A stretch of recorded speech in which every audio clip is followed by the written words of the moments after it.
Bonjour et merci de votre fidélité pour ce premier temps de parole. On a la chance de l'avoir sur le plateau. Elle sera aussi là pour le second temps de parole. C'est Estelle Youssoufa, notre députée. Bonjour Madame le député. Bonjour à tous. Merci Estelle d'avoir accepté notre invitation et d'être avec nous et de rester avec nous pour une heure. Il y a vraiment beaucoup de sujets qu'on avait envie d'aborder avec vous. Et le premier, vous l'avez quelque peu révélé pendant la mini-interview du 14 juillet, la loi de programmation militaire qui fait la part belle pour Mayotte. Oui, alors en fait, je veux vous remercier parce que je marque avec vous un an de députation. C'est vrai que, comment dire, la question de la loi de programmation militaire, c'est important parce que c'était un des enjeux. C'est-à-dire la loi de programmation militaire, comme son nom l'indique, ça programme l'effort militaire du pays sur les 5 ou 7 prochaines années. Je crois que c'est 2030. 2030, voilà. Donc 2020... Ça fait 7 ans, 23, voilà, c'est 7 ans, 2030. exactement. Donc la loi de programmation militaire programme l'effort de la nation pour l'investissement sur la chose militaire pour les 7 prochaines années. Donc pour moi, c'était très important. Comme on a beaucoup parlé de la question de la protection de nos frontières, pour moi, c'est une protection militaire. Et donc, depuis le début de mon mandat, toutes mes prises de parole en commission de défense, où chaque fois qu'il y avait une audition du ministre Lecornu, j'allais pour parler de la question de comment est-ce qu'on protège mieux notre frontière maritime. Et donc, ça a été beaucoup de négociations avec le ministre de la Défense. J'avais pris la parole dans l'hémicycle lors de la loi de programmation militaire. Et on a obtenu que le temps de la Marine nationale pour protéger notre frontière à Mayotte est actuellement de 35 jours de mer de la Marine nationale à l'année pour protéger Mayotte. On augmente sur les années qui viennent pour monter entre 150 à 200 jours de présence de la Marine nationale en mer, en haute mer, pour protéger Mayotte. Ça veut dire pas les TAF. Ça veut pas dire... Parce que la zone de la Marine nationale, quand elle parle de Mayotte, elle parle aussi des territoires australes. Les TAF. Mais donc, attends, donc c'est passer de 35 jours de la Marine nationale à 150 à 200 jours avec des bâtiments de haute mer. Ça veut dire un rapport pour étudier la possibilité d'accueillir la Marine nationale au port de Longoni. S'il n'y a pas ce rapport qui chiffre l'investissement qui serait nécessaire, on ne pourrait pas avoir la Marine nationale qui est un bout de Longoni pour s'installer.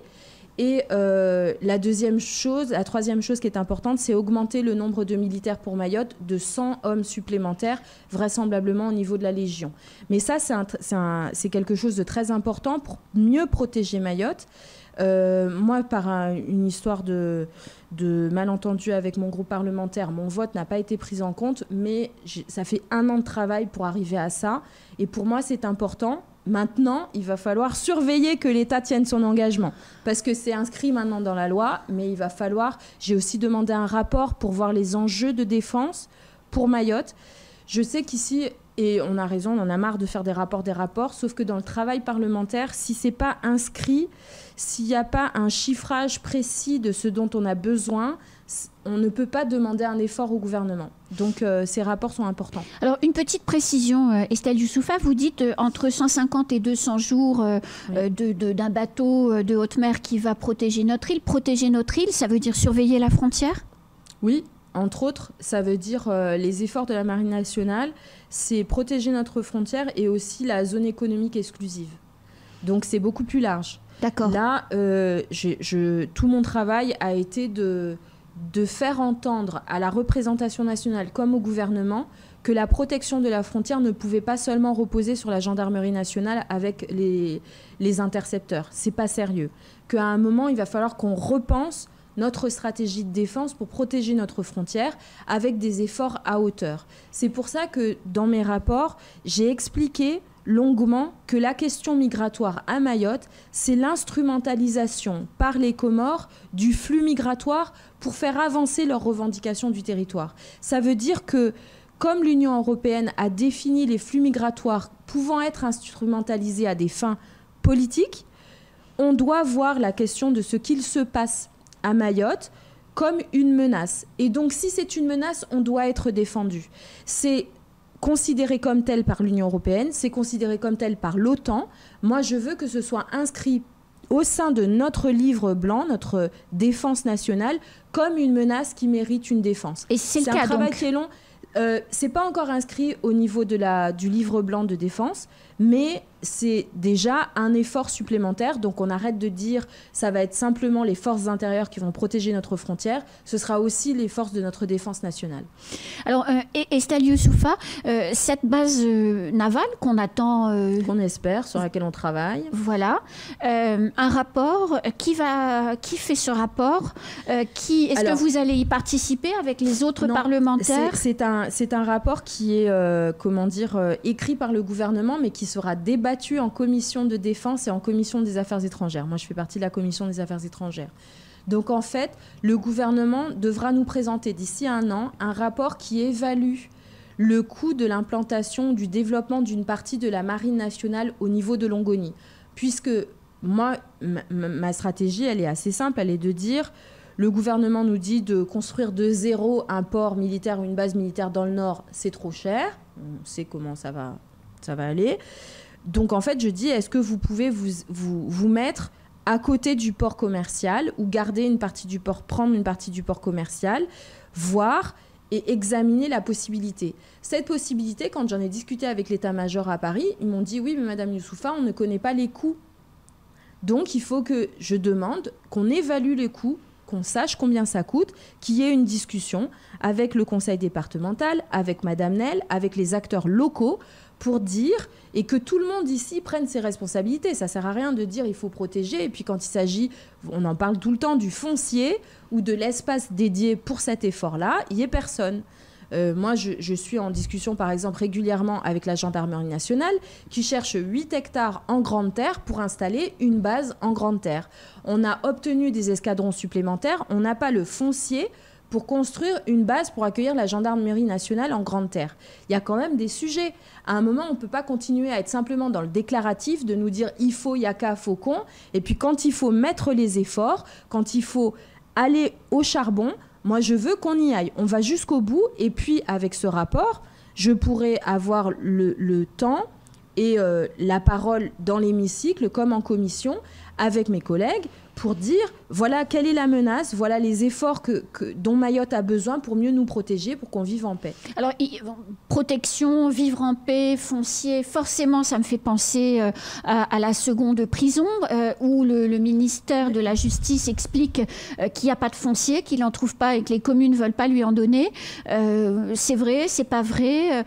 Qu'est-ce qu'on peut attendre, justement, de ce potentiel refus? Est-ce que c'est définitif? Est-ce que ça a du sens? Alors, moi, je vais te dire les choses. Hein. Moi, c'est très difficile d'avoir des discussions avec le ministre Dupond-Moretti qui ne m'adresse pas la parole. C'est pas faute d'essayer. Je pense que c'est une posture idéologique de sa part. Ça le regarde. Le problème, c'est que je vais vous renvoyer aux déclarations du ministre Carinco sur la 3e retenue collinaire. Le ministre Carinco m'a expliqué dans l'hémicycle, devant la représentation nationale, que la 3e retenue collinaire était faite, que tout était avancé. C'est vrai, on l'a entendu vous le dire. Voilà. Bon, tous ici, on sait que c'est pas vrai. Moi, je ne sais pas si ce qu'avance le ministre Dupond-Moretti est vrai. Je ne crois pas qu'il y ait un sujet de foncier pour la 2e prison. Mais c'est très facile pour les ministres du gouvernement de dire c'est de la faute des élus locaux pour Mayotte qu'il n'y a rien qui avance. Au final, quand même, à un moment, il faut que si l'État veut prendre une partie du foncier, il doit le payer. C'est quand même la base. Le sujet de la 3e retenue collinaire, c'est les négociations avec la famille Bamana, qui n'avancent pas, comme par hasard. Donc, faut arrêter. Moi, je suis un peu sceptique sur les déclarations du ministre Dupond-Moretti, parce que jusqu'à présent, aucun élu local n'est venu me dire on a été approché. Faut quand même. Oui. Vous voyez, je suis sceptique. Après, nous, on continue, hein, on travaille, on est en contact avec tout le monde. Président du conseil départemental ne m'a pas dit Estelle, on avance, ni on a dit non. Donc, je ne sais pas pourquoi le ministre Dupond-Moretti avance ça. Ce que je sais quand même, c'est que l'argent au niveau de Paris, il n'a pas été débloqué pour ça. Donc j'ai du mal à croire que le ministère de la Justice puisse avancer sur ce dossier tant qu'il n'a pas le budget, parce que nous, on ne l'a pas voté au Parlement. pour Mayotte, pour une deuxième prison, ce budget n'est pas voté. Donc, à un moment, là, on va entrer dans les discussions sur une loi pour la justice. On verra. On sera dans l'hémicycle et puis on pourra poser directement la question au ministre Dupond-Moretti pour avoir des réponses. Mais c'est vrai qu'on a un sujet de sincérité de la part du gouvernement par rapport à ce qu'il dit faire et ce qu'il fait réellement. Alors, autre sujet, vous avez rendu récemment un rapport parlementaire sur l'autonomie alimentaire du département, à l'intérieur duquel vous disiez qu'avec 100 hectares de terres agricoles supplémentaires, on pouvait commencer à parler sérieusement d'autonomie alimentaire. Sans ça, c'était pas la peine.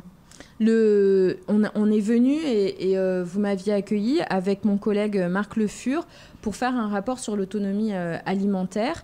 Pour moi, c'est un travail qui est très important parce que la cherté de la vie est un sujet qui nous concerne tous. C'est 11,50 € le kilo de céleri. Voilà, c'est un sujet de pouvoir d'achat, mais c'est un sujet de santé publique. Oui. C'est un sujet de bien-être pour la population.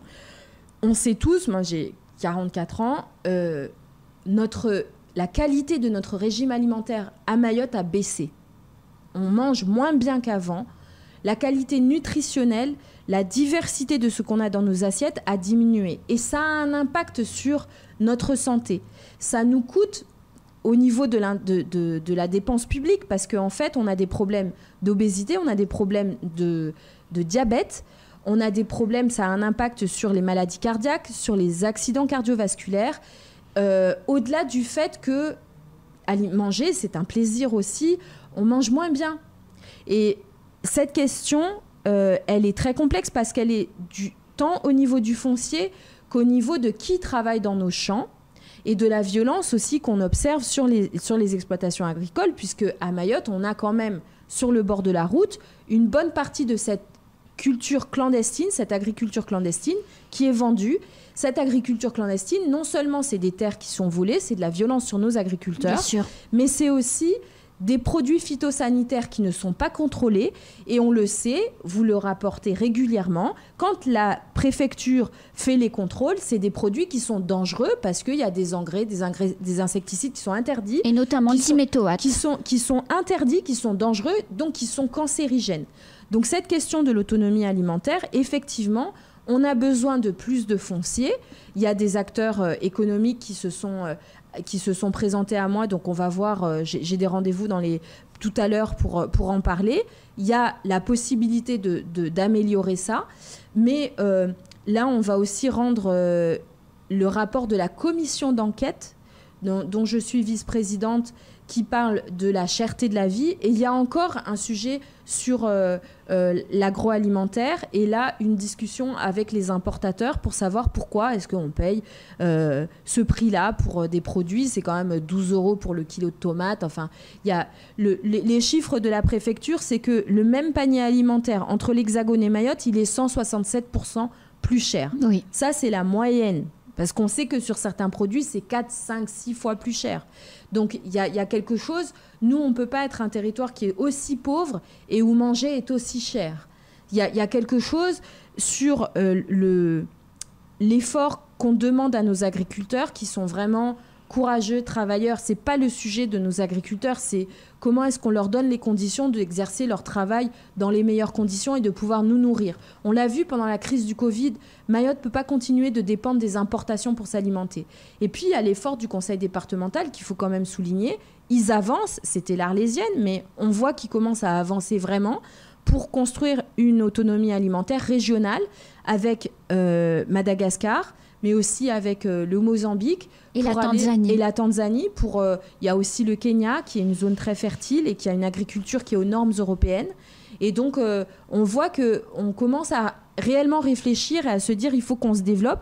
Je pense que c'est quelque chose d'important parce que, quelque part, on n'aura pas perdu cette crise du Covid. Ça a été une prise de conscience pour tous. Importante, oui. Pour tous, de se dire il faut qu'on travaille avec nos voisins, tout en veillant à ce que ça n'étouffe pas les efforts de nos agriculteurs. C'est quelque chose, il faut être habile, il faut être fin, mais c'est quelque chose sur lequel on doit travailler au maximum. Alors, on va tout de suite tourner une page de pub et écouter le journal en français, en mahorais de Fatiu Ibrahim. Et on va tout de suite après, j'ai une autre question à vous poser sur ce sujet, parce que pendant la présentation de votre rapport, vous avez parlé d'un travail que vous meniez avec l'ARS sur la compréhension de pourquoi autant de cancers à Mayotte. Oui. On va en reparler tout de suite après. Pub et journal en mahorais. À tout de suite. À tout de suite.